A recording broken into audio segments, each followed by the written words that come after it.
Hey, everybody. Welcome to week 177. Here's what's so funny. The last time that I used that graphic was week 84, 2 years ago. This 2 one. years. Now they can see it. Yeah, there you go. Yeah, we're back again. Like, oh man. So I am thankful for this. I am thankful that I get to do this every week with you two jokers, Adam and Jack.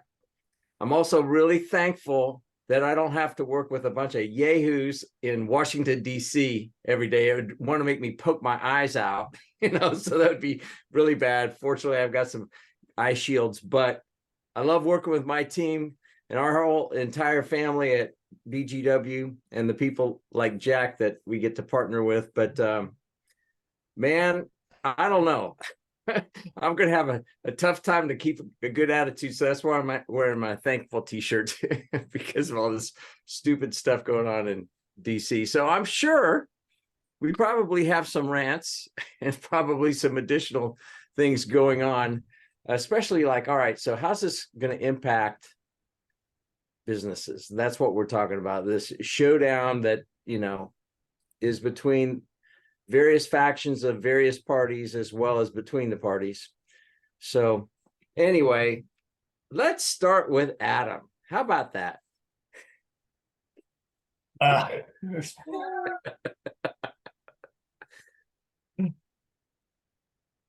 Words cannot describe Adam's. Again, Adam can't do anything about it other than vote, which Adam cannot currently do at this time because there's no election to vote in other than the local races that are occurring this November. But it so my level of frustration is associated with come on guys, do your job. Like this is ridiculous. Do your job. And it's like, and it's funny because it on the one side, well, do your job, you need to meet our demands. On the other side, do your job, compromise. It's like, it's just, it's kind of ridiculous. Anyway, rant complete. It really is. So, all right, anybody listening to this, because I know Jack, knowing what his modus operandi, like he's probably got a plethora of stats, data, and other things that he's sleuthed on the internet. So yeah, he's shaking his head in a positive way.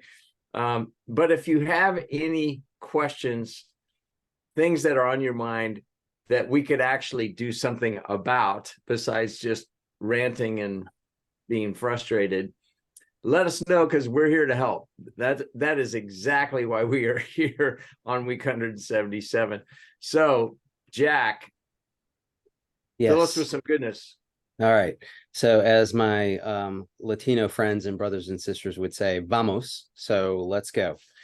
Let's talk about what and why from various perspectives. So fact, the government will shut down at 12:01 Eastern time Sunday if Congress doesn't act.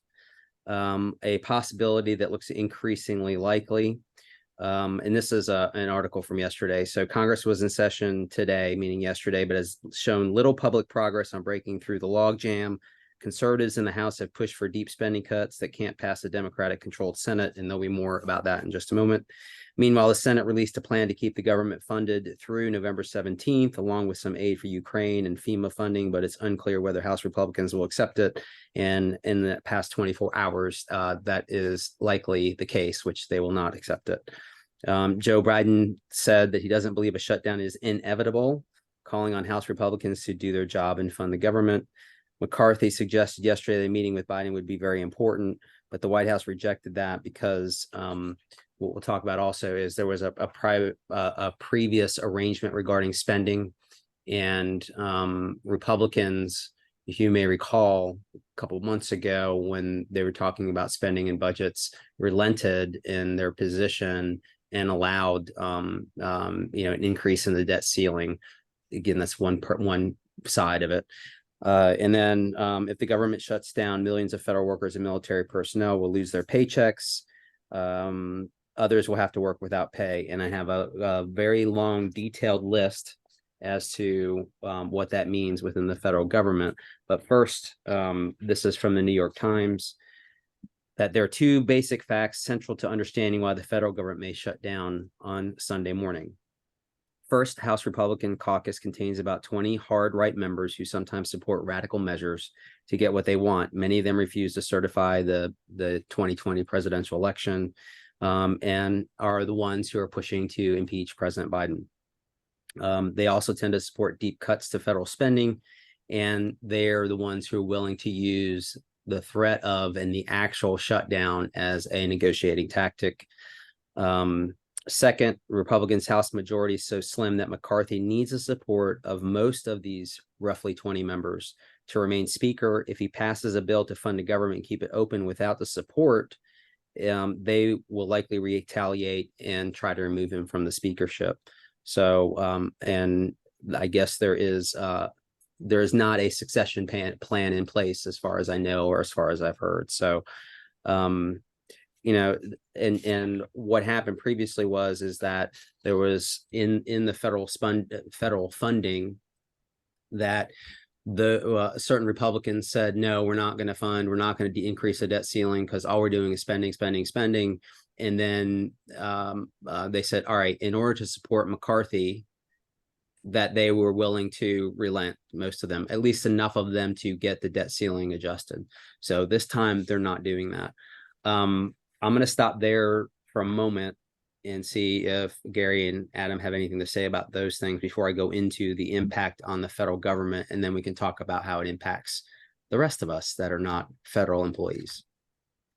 Yeah. Now, just a reminder to everybody that, you know, we're raising the debt limit to be able to pay the bills that were incurred under in the past, you know, not to fund future oriented things.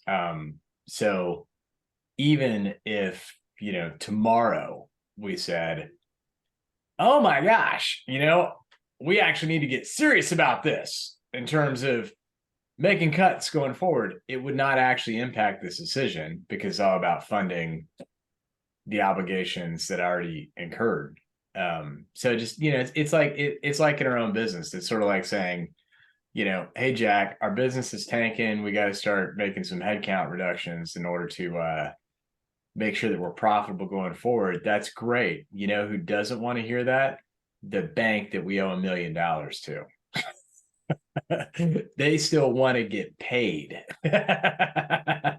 So, you know, it's just it's one of those where it's like, it's actually kind of, again, Gary, I promise I'm not going to rant that. Maybe, you know, and I can't make the promise. I may rant some more. It's like, you know, some of the smartest people on the planet by education are in the Congress. Yet they say this, you know, like, and I can't believe they actually believe it, you know, like, in other words, I don't understand how you could go to Harvard and get a law degree and say this with a straight face, you know, that hey, we gotta toe the line on not passing this, you know, because it means that we'll spend more. Well, I mean, then just that there's two separate actually questions, you know. You know, one is how to pay our bills. They were already incurred under. I mean, I heard if you guys watch the Republican debate, I mean, you know, the thing that actually is very truthful is, you know, Bush wasn't real helpful either, but Obama, Trump, and Biden, in terms of what Biden's committed to spend, you know, have all ran up a bigger deficit than every administration ever preceding, you know, so not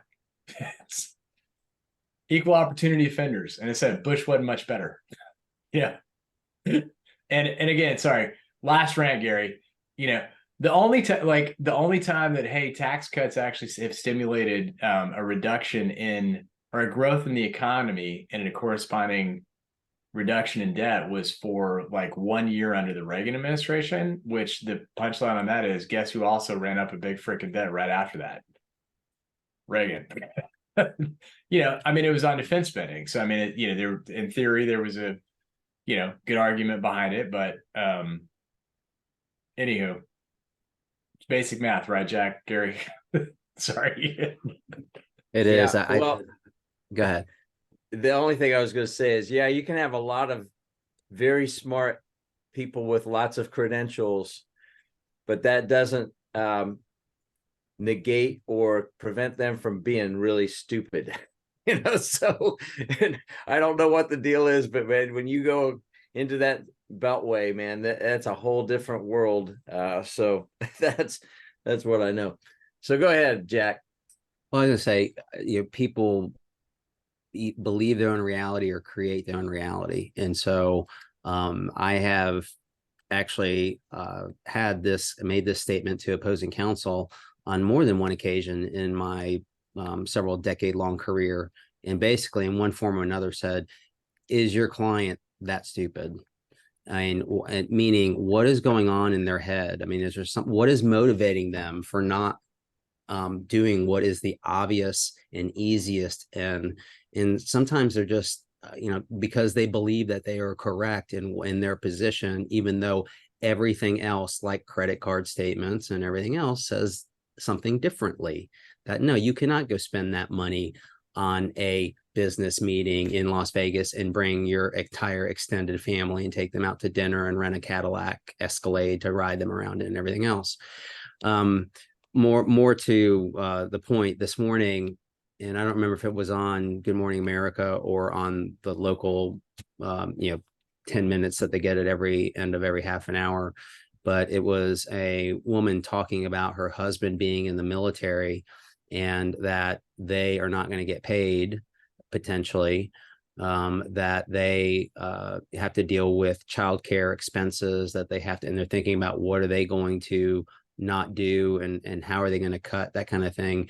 And then they showed a one, I assume it's one of the 20 that I just talked about, talking about and saying, well, let's talk about what is really happening. They're going to get paid. It's back pay, so but we need to shore up the border, which is actually one of the issues. So, there's several issues that are going on within that 20 and beyond, but they are one of the holdout reasons is that we need to secure the southern border. And you heard a lot, if you did watch the Republican debate last night, you heard a lot of that as well. And there, so it's spending, but it's also the border wall and other things. But there was a nice list of government shutdown. It's what is it and who would be affected, that was published last night. And obviously military, 2 million U.S. military personnel would remain at the post, but roughly half of the Pentagon's 800 civilian employees would be furloughed. So, when I talk about military, I'm talking about the entire military, meaning military and civilian. There are people that are out there that are kind of parsing that and saying, well, okay, no, surely our military people are going to be just fine, and they're going to get paid.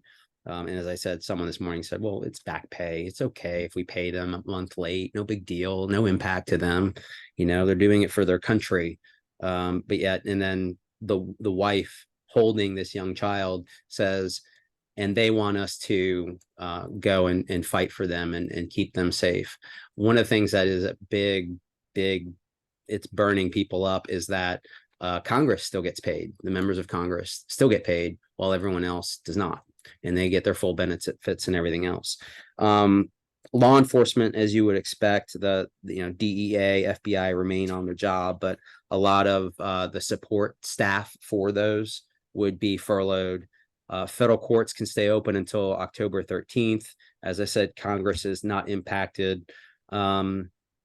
Airport security, so TSA is technically required to work, but as in the past, you may find that your TSA checkpoints are not very well manned if you're going, or staffed if you're going somewhere. And so absenteeism is pretty bad. Some other highlights, national museums would be closed. And one of the casualties to that is that the National Zoo's farewell celebration for its 3 giant pandas would come to a premature end. So there would be no fanfare when we send 3 pandas back to China. Scientific research would be furloughed for the most part, but they are not going to leave the individuals that are in the International Space Station stranded. So they will continue to monitor and I guess launch food and stuff up and down into space. Health workers, varying furloughs. The SEC would furlough 90% of its individuals. So if you are going to commit a securities violation in your businesses, now would be a good time to do that. And I am just kidding. That is not advice, though. I'm just going to say that disclaimer. That is not legal advice. Okay. That is just a potential outcome in a parallel universe, in case you were thinking about it. So, okay. Social Security Administration will continue to issue benefits. Here's a good one. The 83,000 employees of the Internal Revenue Service will continue to operate as normal, because the agency's funding says would not expire. I would say will never expire, because that they are well funded for the most part, and have been increasingly funded, as we know from prior discussions in prior months. FEMA at risk of losing funds, so hopefully no big hurricanes come through anytime during the shutdown. Small business support, SBA would not be able to issue any new loans, though loans for businesses hurt by natural disasters would continue. Okay. I guess put that in together with a statement I just said, that loans would continue, but apparently FEMA would be at pause. I don't know how that is consistent, but that's what it says here. Meat and egg inspections would continue. So your meat and eggs at the grocery store would be safe. And if you're also contemplating a U.S. Department of Labor violation in your business, now would be a good time to do that, because the U.S. DOL would be shutting down for a little bit. Mail delivery is not dependent on Congress for funding, so you will continue to get your mail. So those are some of the highlights. There's many more, but some of the things that impact federal workers, but also would impact you and your businesses. So, and in some cases not have an impact, like you would still get your mail. Kind of thing. So that's a quick summary of that.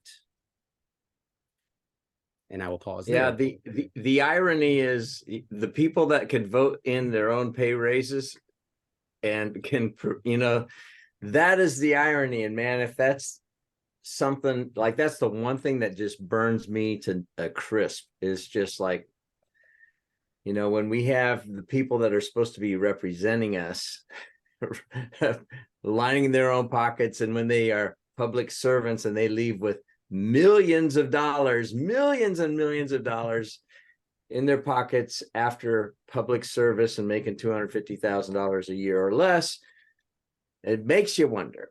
So, but like, what do you do about it? I mean, that's the hard part. But I really appreciate, Jack, you going deep into, so what does that really mean? Because we can catch the spin from whatever side of the aisle and whatever side of the dial that we listen to, but it's really hard to kind of like break it down to what does that really mean, at the end of the day, so go ahead. Only non-union union that's out there, Gary. Yeah. Basically, if you're an incumbent, you got a job for life because you've rigged the system, and you get paid no matter what. No consequence. It's like a tenured professor. Yeah. Although you could probably get away with more than a tenured professor you get away with, evidently. Well, yeah. Ask some of the guys that have committed IRS tax fraud, or, like all kinds of stuff. There are people that are still there that have done more than they should, and that any of us would be in jail or making, paying huge penalties for if we did it. But in practical terms, though, with what Jack said,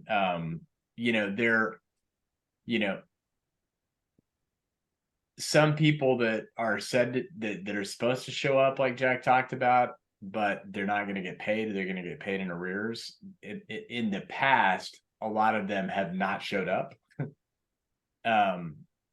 So if you think about that from a transit perspective, and you had something that had to be done that was critical related to transportation, that's which is funny. I just thought about myself. I'm flying back to Oklahoma this weekend, and then I'm flying to Chicago the following week. That could present a problem for Adam. Don't. Yeah. But then the other piece too is that, if anybody was kind of in the process of selling their company or buying a company or doing a real estate deal for owner occupied real estate, the SBA administration, that's part of the shutdown too. So that puts, since a lot of those loans are backed by the SBA, I mean, it puts that on hold if you're in the middle of that kind of transaction.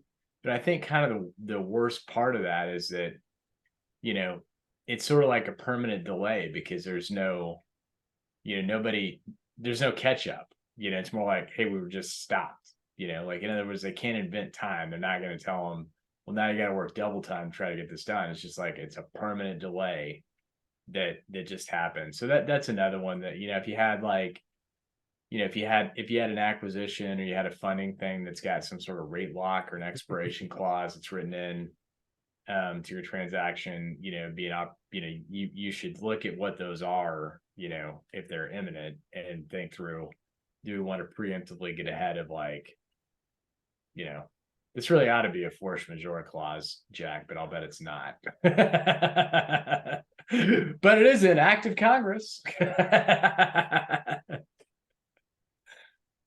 Yeah, it was interesting. Also, this is totally tangent, but I was thinking about, okay, the power of Congress.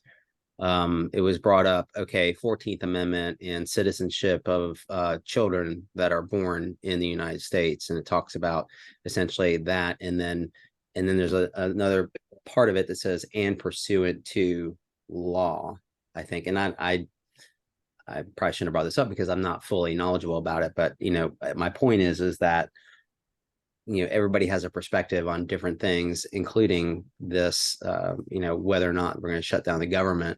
But it depends on how you interpret certain things. And does that little clause now somehow define or limit what came before it, because there's a comma in between those two phrases, kind of thing. So it's a lot of the, if you dig even deeper, a lot of this gets into the technicalities of what is permitted to be done. Is it legal or illegal? We don't hear a lot about that because it's going to happen or not happen. And the Congress doesn't really care necessarily whether or not it's permitted or not permitted, because it's been done in the past and it will probably done in the future. And so the threat of a shutdown is pretty imminent. And it is very unfortunate, because you hear other stories about other people that are impacted. Now, how does this impact us as business owners? So, there is a relationship between the private and public sector in regards to private businesses. What does that mean? So I'm thinking about U.S. Customs and Border Patrol. When you are shipping stuff from outside of the country into this country to be put on your shelves, there is it has to come through a certain way. And if the people that are there at the gate are not at the gate, literally and figuratively, then you're not going to get your stuff. If the processing that needs to occur on paperwork, there's no one there to process that paperwork. So I see potentially supply chain issues.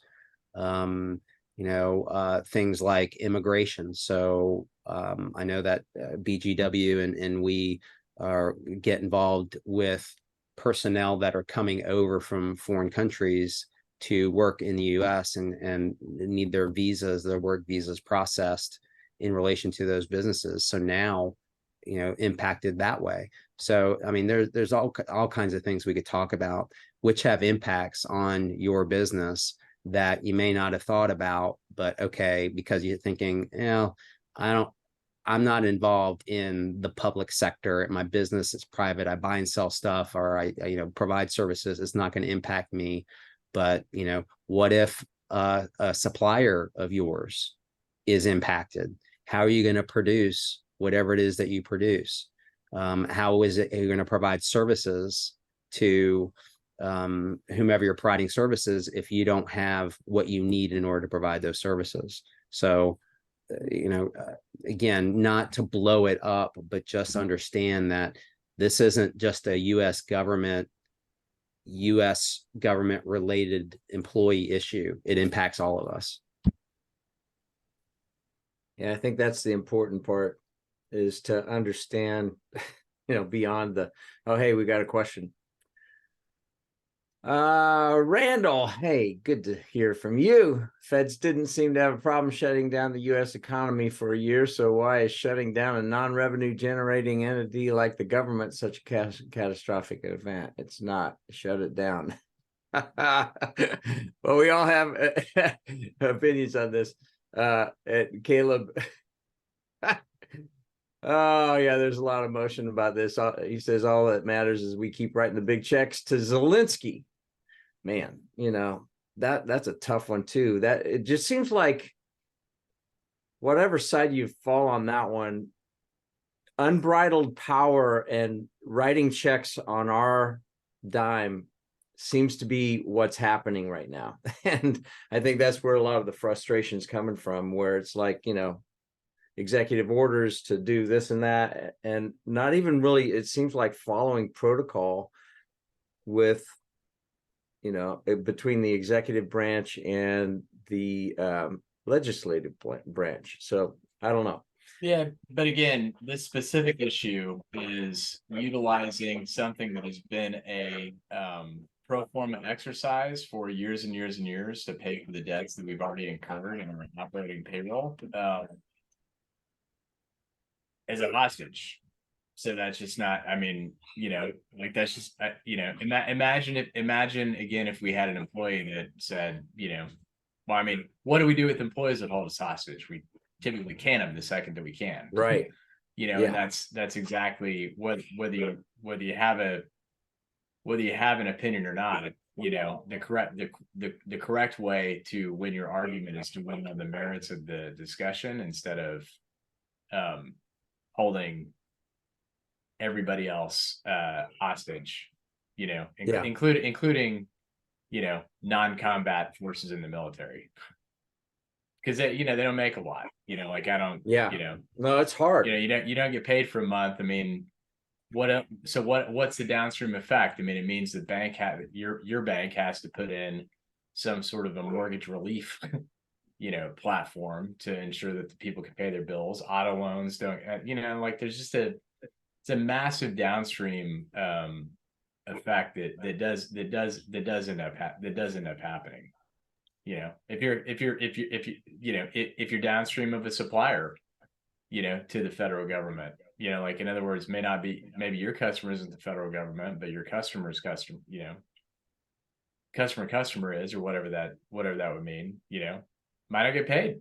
What does that mean for you?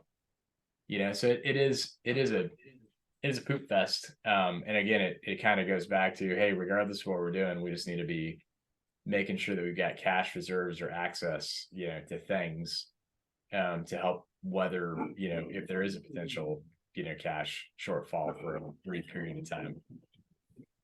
Yeah, hopefully some people took our suggestion to go get that line of credit when you didn't need it, like after you got through COVID, but before interest rates went up. So hopefully, we're still kind of throwing out the same suggestions, which is make sure that you are shored up at home, meaning your business and personally, to be able to weather whatever it is that you might have to be your own lender to your business. And so hopefully you have some cash that you've put away, or you have access to capital. It's going to be harder to do now for those two reasons, which is banks are a little bit reluctant to loan out money, especially on open credit, like a line of credit, and interest rates are high. So, do you even want to borrow that money? And switching gears for a moment, since I brought it up previously about perspectives, what drives me crazy is who do you believe and what do you believe? Meaning, in two instances. So with Zelensky and sending money and spending money, is it true that even though we are one of the larger funders of NATO, is it really NATO money that's going to be spent, or is it really US dollars? Now, many would say same difference. But I don't know. The other is this war essentially being viewed by China as a testing ground to see if they are going to, invade their neighbors as well? And so I don't know, is this, but you see the Russian and China leaders shaking hands and smiling for the camera kind of thing. So, but I don't know, would that embolden is it President Xi to invade Taiwan? It's Taiwan, right? And I'm getting on my and just so That's right. so I don't know. It sounds logical, but is it really that critical? And regardless of how you feel about the war in Ukraine, regardless about how you feel about innocent people being killed, that kind of thing. So, there was a comment that was brought up a little while ago. What impact does this have on us? Because we're the ones who are paying these bills. We're the ones we fund the federal government through our tax dollars. So Yeah. I get it. Well, I mean, to that point, Jack, I mean, whatever you believe, I mean, then vote. You lost. In other words, like, these guys lost the argument. Like, other people decided, the majority decided this is what we're going to do, so it's like or the branch of government that had the ability to decided it. It's like, so it does kind of get into like, oh, we're throwing a temper tantrum. We didn't get our way, taking our marbles, and I'm going somewhere else. Think about that. And it's just, it's poor form. In other words, we wouldn't treat people this way internally at BGW. It's not an effective management or negotiation strategy that we would really advocate. In other words, like, I wonder what would happen in my marriage if for whatever reason I did not get my way, even and the entire family ruled against me, and then I just said, yeah, pretty soon I'd be sleeping outside, in a sleeping bag, what we think about that? There you go. How about that? Wait. Are you saying throwing temper tantrums in your own house is not allowable? What? No, I don't. Yeah, I don't. Yeah, as a parent, I don't allow for my children either. In fact, as you guys have probably found, it's from being parents, a way to even get the temper tantrum escalated is laugh at the temper tantrum for how nonsensical it is. So those are always my favorites, is pointing out how absurd my kids are. Anyway, said I don't whether it's right or wrong, I tend to agree with you. It's like, but at the end of the day, you gotta you want to have your way. You got to win elections, baby. You got to win elections by enough that you can get your way. You don't do that, you got to compromise. That's what they're there for. So it anyway, soapbox done again. Yeah. So I'll say this, and I did not watch the Republican debate last night because I was at an event on the Purpose Summit that is going to be hosted here in Charlotte, April 29th through the 1st. Ashley Homesteaders or Broad River Retail and Coca-Cola Consolidated are two of the local large sponsors of this, but it was at Camp North End at the Revelry. And I haven't been to Camp North End for a few years before COVID, and holy moly, is that place rocking. It is super cool. If you're in Charlotte, go to Camp North End and just check it out. So I saw Cloud Genera there. I saw a guy that was going to be speaking, a friend of mine, at another event there. But the Revelry is really cool. It's got 1,000. It hosts 1,000 people in one section, and then we were in a section that connects to it that hosts another like 350. But check it out, because it's cool to see revitalization in, like, that was a Model T factory in Charlotte. I didn't even know that we had a Model T factory in Charlotte. And then it became, they were building some equipment or whatever for World War II there. And so really amazing. So that's something that we actually can do something about. and it's like, go check out some of the cool stuff that is happening in Charlotte in the midst of Crazyville up in Washington, D.C. And it's really cool to see this Purpose Summit, which is going to, it's an amalgamation of nonprofits, for-profits, and faith-driven companies. So like, Bank of America was there last night as well. So it's just this really cool amalgamation of trying to get leaders and companies to get serious about what, living on purpose.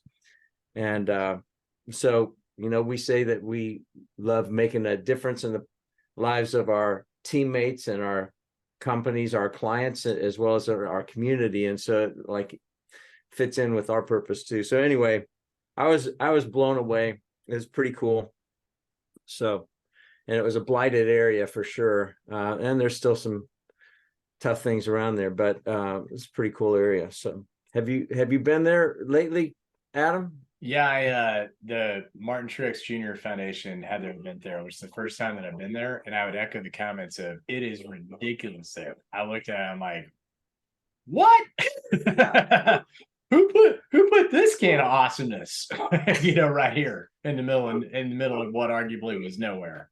Yeah, it is awesomeness. Yeah, so if anybody has a chance, and it's not far from Optimus Hall, which that's a cool area that's been redone in that area, but it is neat to see that it's not, the world isn't just doom and gloom. And a lot of the stuff that we've been talking about today is just frustrating. It's frustrating for all of us, I think, because we feel helpless. What can we do? And it's like watching a train wreck, in slow motion. But what we can do, because you guys are business leaders, is lead effectively, and don't put your head in the sand. And the fact that you're on here and that we've got 24, 23 people again today says that you're not putting your head in the sand. You're actually trying to better yourselves and navigate these kind of weird waters. They've been weird since, March of 2020. So 2020. So anyway, any other questions? Any thoughts, man? I mean, this gallery's been quiet. Here's a trivia question. What was Jack Santaniello? What was he doing for, what was it? I think 7 years, something like that. He had, Oh yeah. yeah. Mhm. So he had, before he was lawyer extraordinaire, you could say it was like a government employee, and but not really.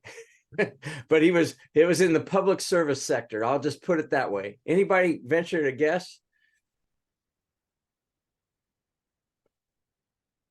I'll throw out a clue. If anybody knows what a Q siren is, then they'll know. If you know, you know. Q siren. Mhm. Ooh, anyone know what a Q siren was or is? Jack and I had a conversation today, and we were talking about sirens, and he told me this little bit of trivia, and I'm like, what? No, I was not a prison guard. Yeah. For those of you that know me, I know we have a relationship over video. I'm only 5'5", and that's rounding up. I'm 5'4.5". So that would not happen in this universe. Maybe in a parallel universe, but no. Well, tell them. I was a volunteer firefighter for here in Mecklenburg County when it was all volunteer back in my younger years, and then was a volunteer firefighter in Chapel Hill, which was actually Carborough. For those of you familiar, or those of you that are Tar Heels, it's next door to Chapel Hill, and they were also, it was a city department, but they were using volunteers, and they weren't supposed to, but they would let me drive the second truck in. And that's where I learned that you should not be going fast over speed bumps when you're driving a fire truck.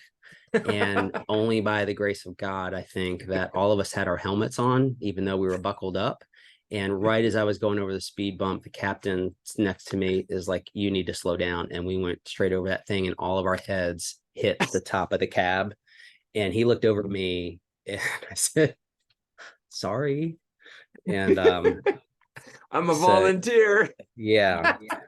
So I was grounded from driving for a little bit, but yeah, they got over it because they saw I was committed. I mean, it's a weird thing. It was a good study break. Like, you get this adrenaline rush and then you can kind of chill. And so I did an undergrad and in law school. So it was a pleasure doing it.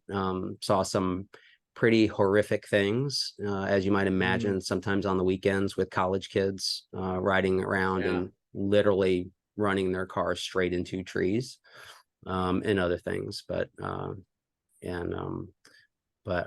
yeah, very fortunate. Learned a lot about time management, learned a lot about public service, and those men and women kept me safe. They were, I was like their kid that they weren't going to let anything happen to. So but it was great. I'm blessed to have had the opportunity. Speed bump Santinello, man. I like that. Yeah, that's good. Well, thank you for your service. Yeah, you know, those fire guys, man, what a I've got a huge respect for them, especially after being in New York on 9/11, man. I mean, that one really drove it home. So Randall, all right, so here's a comment from Randall. So you were getting some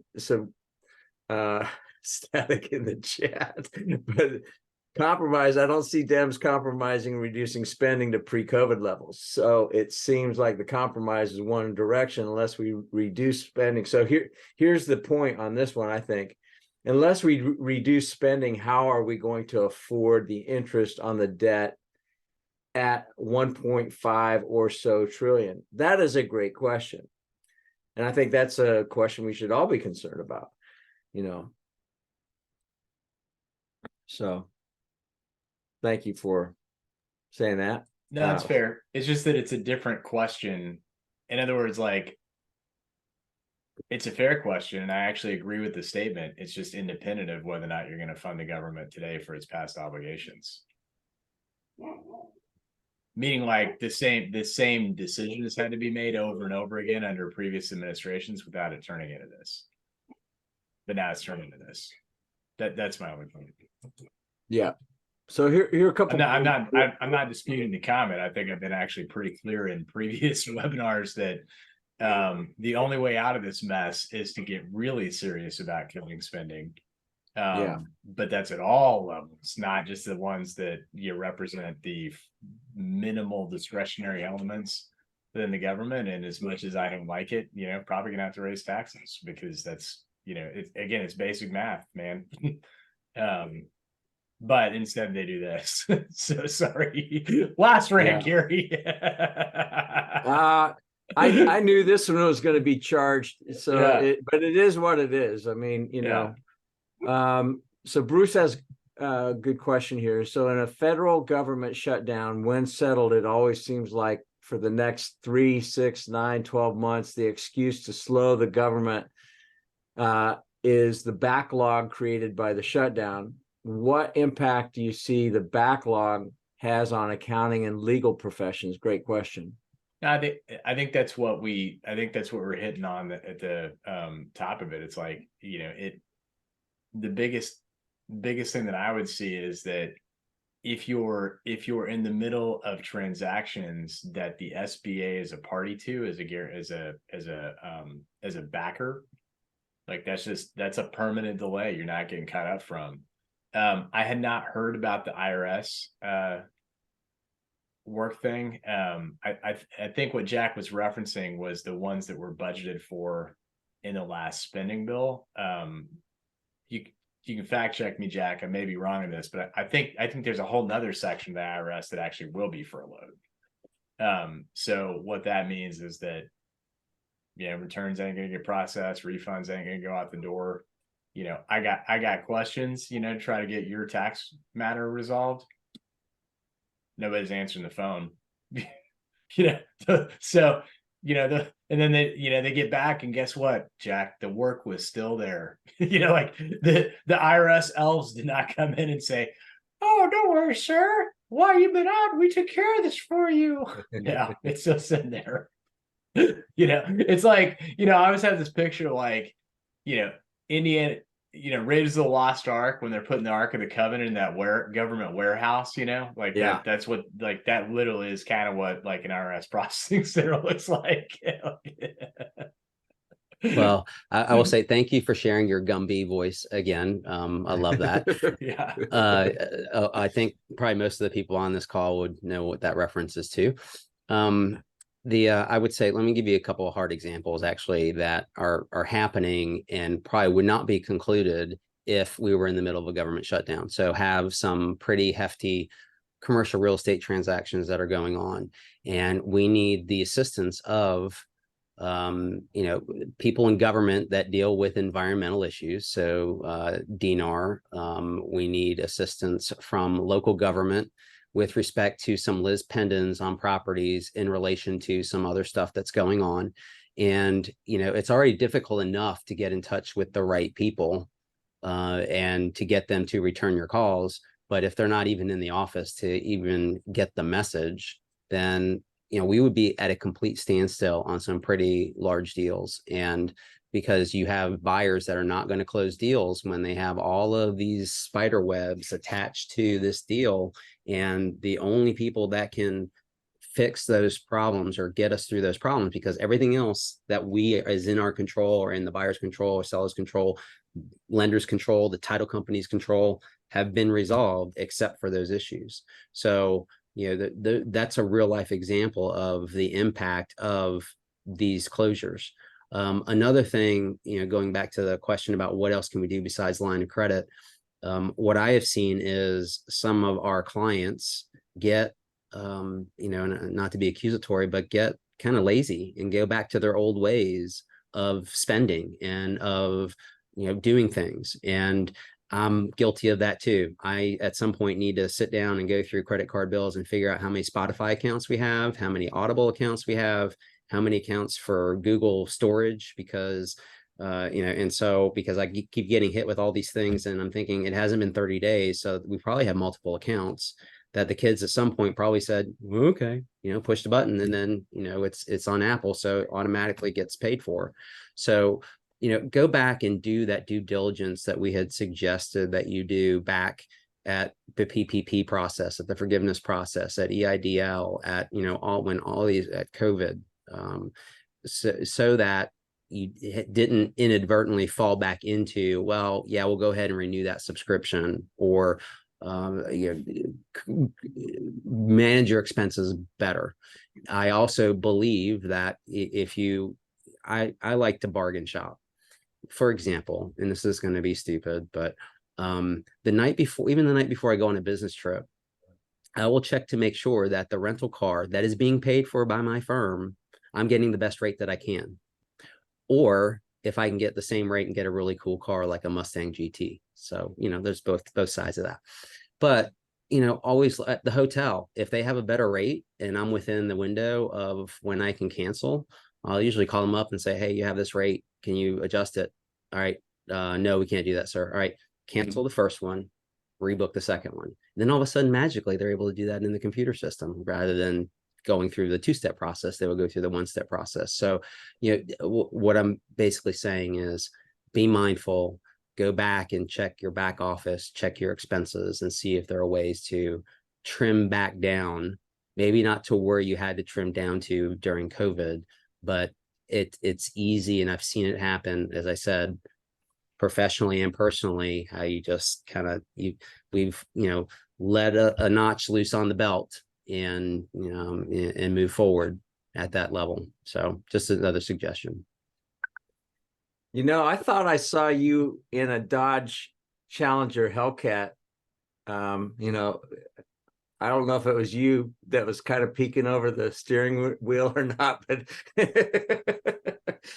Yeah, but that was for educational purposes. It's a 6-speed manual, which is hard to find. It belonged to a client that had it on the lot. And I said, I need to teach my son. He's very interested in mechanical engineering. And so I understand and appreciate this is not the best thing for him to learn how to drive a stick, but that's all you got. Unless you have a Jeep, but they sell that. I think I brought this up previously, right? So they sell Jeeps pretty regularly, even the manual transmissions. So, but yes, love the car, did not love putting gasoline into it. Yeah, and then you get tempted, you get the person next to you that starts revving their car and they're like, let's go, and I'm like, Yeah. no, not doing that. So I tease them, I rev the car up, but I'm like, it's kind of like you see in those cartoons where they're revving up and then the rabbit or the hare and the turtle, and the hare takes off and the turtle kind of takes off, because what happened was they took off, got to the next light, and I'm just kind of and got up right next to him again at the next stoplight. It was during rush hour traffic. There you go. Like, I love it. So anyway, there's sorry a to good question that came in here from Paul, and it says, hold on here, pop-ups popping up in front of my questions and answers. In addition to the line of credit, what other advice do you have for business owners and how we lead our teams well in the midst of this government craziness? That is a great question. Thoughts, Adam? It's funny. Actually, be as non-opinionated as possible. So I probably had to take my own advice, but just, tippers are flaring, man. Just, keep do your best to not discuss religion and politics, frankly. Yeah, I think that in addition to what I was just talking about monetary and looking back into your expenses, I think from a psychological aspect, a lot of us, and I'm guilty of this as well, will kind of, life goes on. You show up in the morning and you're like, oh crap, it's 4:30 already. And I may that day have little contact with my staff, and we're all doing our things, and I'm communicating with them, but via email potentially. But it's kind of check in with them and see how things are going, be interested in what they have going on, because it may be that okay, your staff person's parents are veterans, or maybe they're active military, or maybe they work for the federal government, or maybe they have some impact that's going on that you're not aware of. And so knowing that, and when things maybe don't go exactly the way they should, like happened yesterday in a transaction, I knew that the person that was handling it was a little bit distracted. So I pulled my car over and I handled it myself. I got on the computer and I did what she should have been doing, but that's okay. I understand that, she was going through, and I was pushing her pretty hard because it was a pretty intense closing. So, just understanding that. And I could have been a jackass essentially and said, demanded that, why is this not going right? Better. But if I didn't know what was going on, well, first of all, that's not within my personality. It would be today, because that happened yesterday, it'd be like, let's have a chat about how we might do this better next time. And so, me taking the responsibility for, maybe the lack of appropriate management of that transaction at the end, at the finish line. So it's on me, but my attitude is definitely different, knowing that stuff was going on in the background. Again, not an excuse, but just understand human nature, understanding, being empathetic. So, be mindful of the psychological aspects. And like anything else, when you go into a transaction, meaning an interpersonal transaction, we all make assumptions as to what we're walking into, not knowing what's going on the other side. For example, in settlement negotiations, I try to find out what's going on the other side, what has gone on in that person's life and in their minds. I still may have that conversation with opposing counsel and say, your client's a dumbass for not accepting this deal.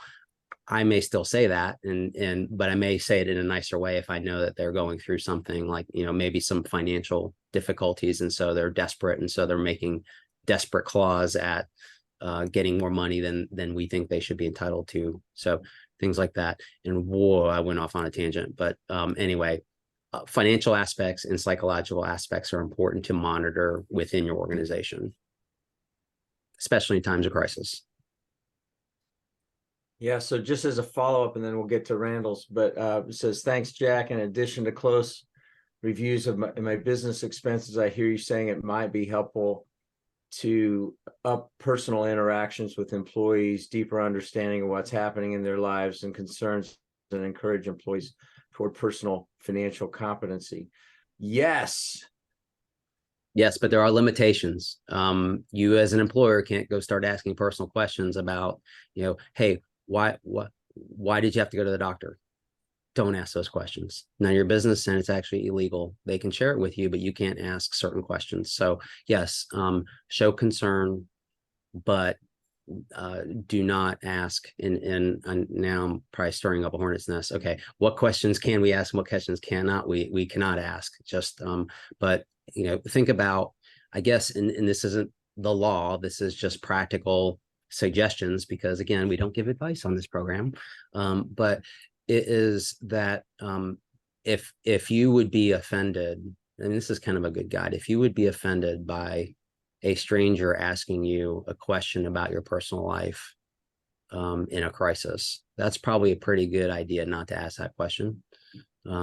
Or just, if something's going on, just offer to say, hey, if there's anything that you want to chat about. Now, there are those who don't want to and will never open up their door like that because they just don't want to be pulled into something. So, for example,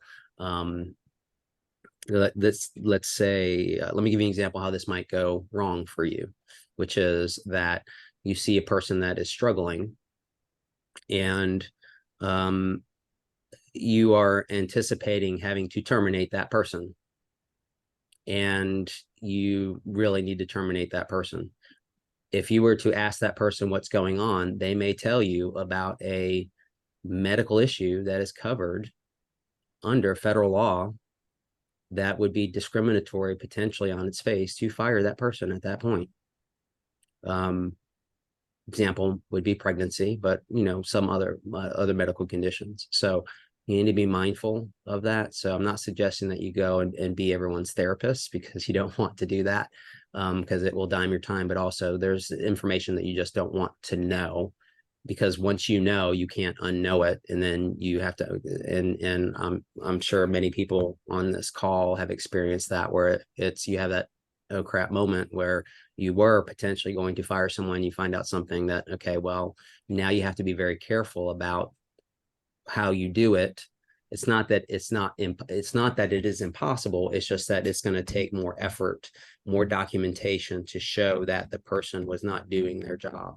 And then you may have to show that you have made reasonable, upon notice of it, that you've made reasonable accommodations for whatever it is that is the problem, and that what the person was asking you for is beyond reasonable, and you don't have to install an escalator in your business premises. You don't have to do certain things that are unreasonable, but you do have to provide accommodations. So if someone now is permanently handicapped and has to use a wheelchair, and you are not ADA compliant, you better get ADA compliant with those ramps. So